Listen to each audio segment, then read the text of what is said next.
It may seem unrealistic, but could it be possible to abolish pornography? That's what the London Abused Women's Centre wants to do.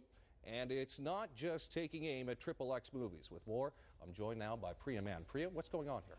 Dan, the notion that porn objectifies women and influences gender roles and our society as a whole, that isn't new. But the fact that pornography has found its way into mainstream pop culture is having consequences on sexual violence that cannot be ignored, and now some are proposing to get rid of it altogether. We know that sex sells, whether it's in a music video or an ad, but this type of overt, easily accessible material is reaching larger audiences, influencing how we view sex and our role in it at a much younger age. Those days of softcore pin-up porn are gone.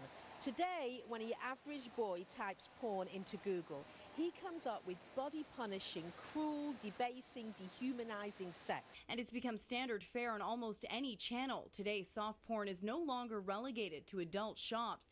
It's shifted from the back room to the mainstream. When we see the primary stories of the culture increasingly selling one central message, which is that women are basically objectified bodies for male sexual pleasure, that's going to have an effect. It's this trend that sparked a sold-out two-day anti-porn conference hosted by the London Abused Women's Centre. They want porn to be abolished entirely. While the direct link between watching pornography and sexual violence is debatable, crisis workers here say they've seen a troubling increase in the severity of sexual violence. A lot more torture involved, a lot more violence involved in the sexual assaults against them. And many of them do identify that pornography is part of what their partners watch. It may seem unrealistic to think that sex can be taken out of the equation, but they say similar initiatives worked in Norway and that at the heart of the issue is awareness. Rather than asking a simplistic question, does pornography cause rape in some simple fashion, we want to ask, how does pornography help construct a culture in which we deal with epidemic levels of sexual violence?